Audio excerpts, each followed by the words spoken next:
percubaan pertama untuk mengkaji tema pembentukan identiti di Malaysia terutama di kalangan orang Melayu secara konkret jika tidak material bermula dengan analisis sistematik konsep kampung.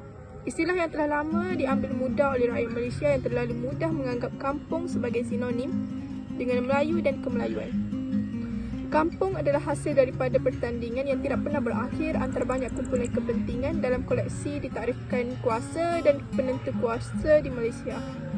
Kemudian hujahannya ialah sejarah yang hangat dibahaskan ialah konsep seperti identiti Melayu dan kemelayuan, sebahagian besarnya berdasarkan penjajah orientalis. Sejarah pengetahuan kolonial telah dikuasai sejarah, ekonomi dan budaya Malaysia. Oleh itu, tajuk esei ini ialah sejarah identiti sejarah. Bahagian kedua artikel ini melihat secara ringkas bagaimana 3 tonggak Melayu iaitu bahasa, raja dan agama dibahaskan. Bahagian ketiga dan terakhir esei ini akan menggambarkan percubaan dan perjuangan elit Melayu di negara Malaysia pasca kolonial untuk mentarifkan semula Melayu yang dibina penjajah.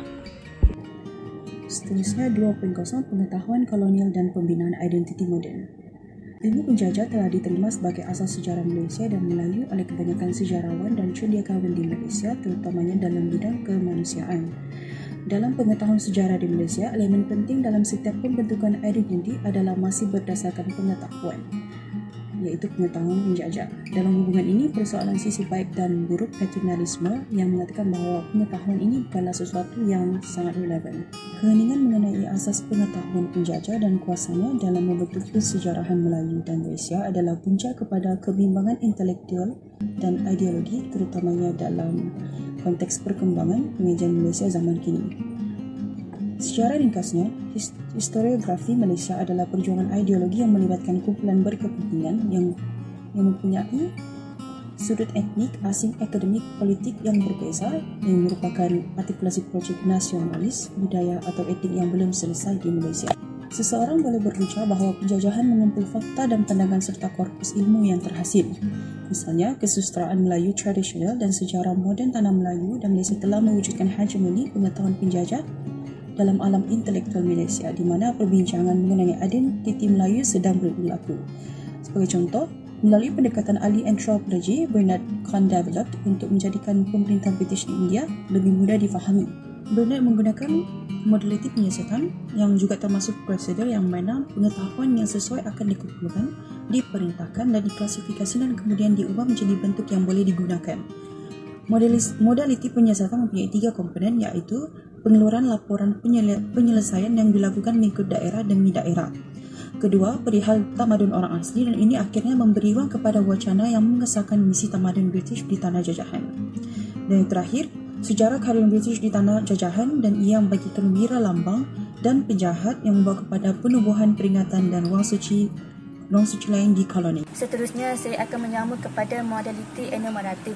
Modaliti enumeratif membolehkan British untuk mengkategorikan masyarakat pribumi untuk tujuan pentadbiran, iaitu untuk tujuan mencerminkan fakta sosiologi asas seperti ras, kumpulan etnik budaya dan bahasa.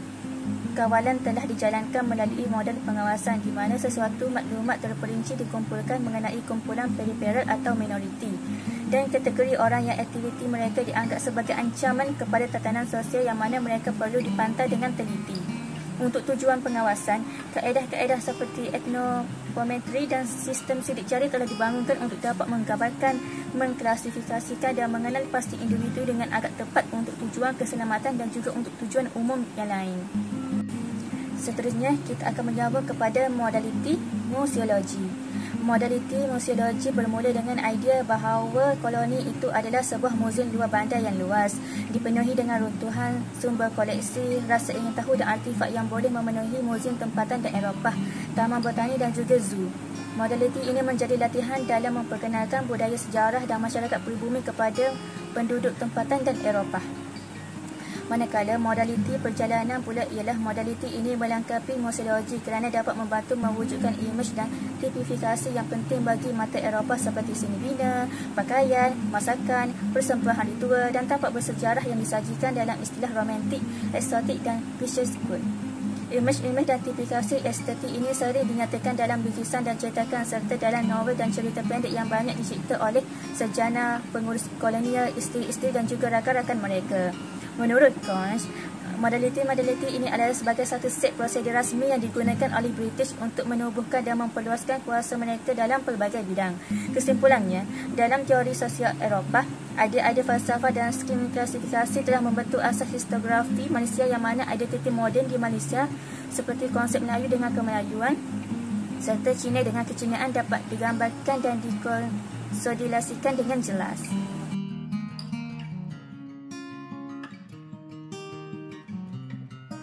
Seterusnya bahagian ketiga iaitu dari Melayu kepada Bumiputra mengesahkan kepelbagaian atau mengakui perbezaan. Menurut Anthony D. Smith, ia menjelaskan makna kegunaan yang berbeza daripada istilah Malay dan Malayness dalam sejarah Kepulauan Melayu. Malay dan Malayness dikaitkan dengan dua unsur utama iaitu sebuah garis kerajaan yang mengakui keturunan dari Sriwijaya dan Melaka.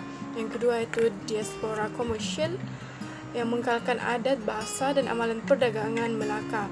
Secara sosiologi, penduduk di Kepulauan Eropah menggunakan istilah Malays dengan menggunakan cara objektif dan subjektif. Kerajaan digunakan sebagai ukuran objektif, Islam sebagai objektif dan subjektif, dan ia merupakan kriteria objektif dalam menentukan raja bagi kaum Muslim dan bukan Muslim. Orang bukan Muslim dan orang bukan Malaysia boleh digelar Malays selagi mereka bercakap dan menulis dalam bahasa Melayu dan hidup seperti cara hidup orang Melayu. Anthony Reid berpendapat bahawa aspek subjektif Malay dan Malayness seperti yang diperhatikan dalam abad ke-9 dan ke-19 dan ke-17 membenarkan kepelbagaian yang berbeza dari komposisi.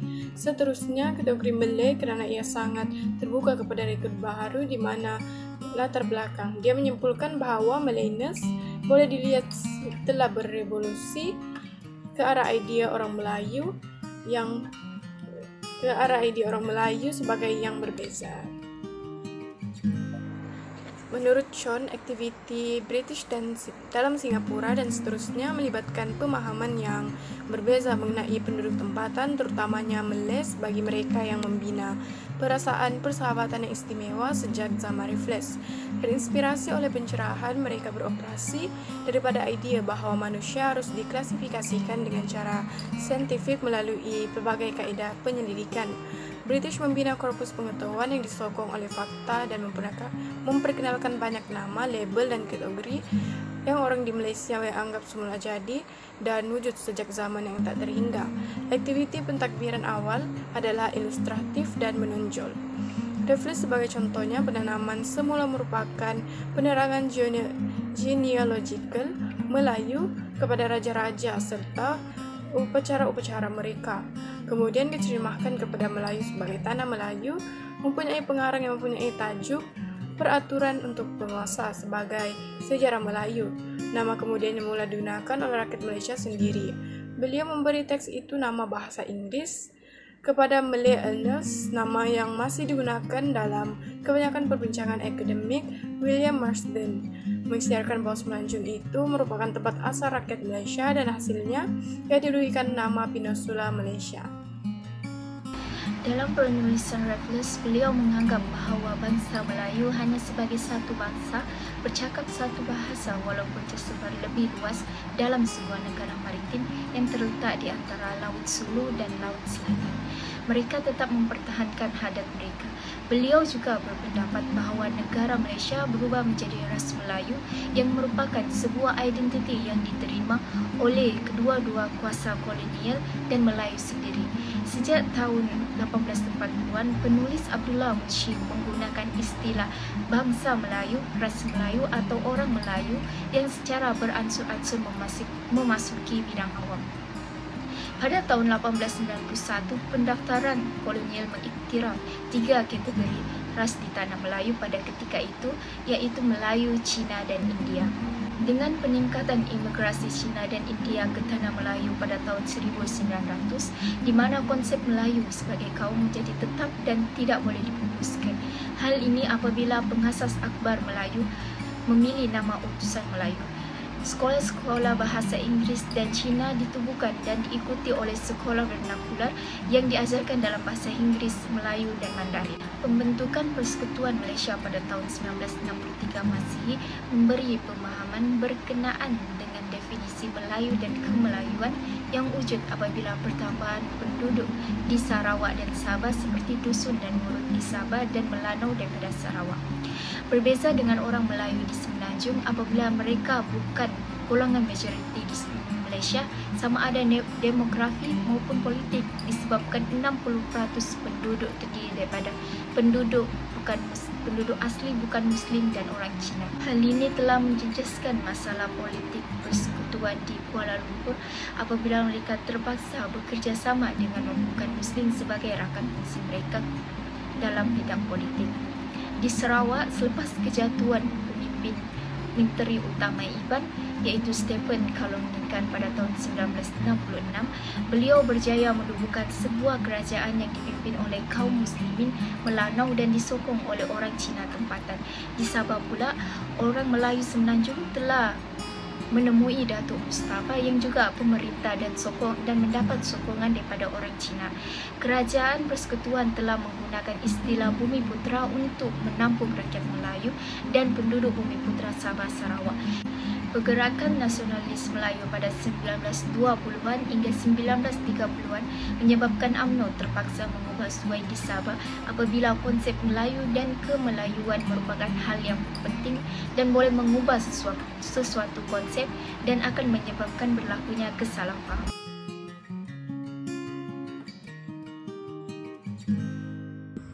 Kesimpulannya, istilah Bumi Putera yang telah diperkenalkan pada tahun 1971 ialah tidak benar-benar merujuk kepada sesuatu yang baru. Ia hanyalah istilah baru untuk apa dalam Banci 1891 yang telah pun rasmi sebagai kategori Melayu dan peribumi Nusantara yang lain. Secara konkretnya, kuasa sosial melibatkan kolektif seperti nasionalis sastra dan profesional, kumpulan iaitu ulama, pentadbir, ahli akademik dan sebagainya sebagai perbincangan Melayu dan kemelayuan. Ia telah didorong oleh perspektif pihak berkuasa yang jelas. Di Malaysia kontemporerinya, konsep bangsa Malaysia yang diperkenalkan baru-baru ini bukanlah satu konsep yang belum dikeluarkan. Hakikatnya, tanggapan satu bangsa Malaysia telah menghasilkan perdebatan yang penting dan sihat dalam kalangan yang ditakdirkan pihak berkuasa mengenai pelbagai kemungkinan untuk menjalin entiti sedemikian.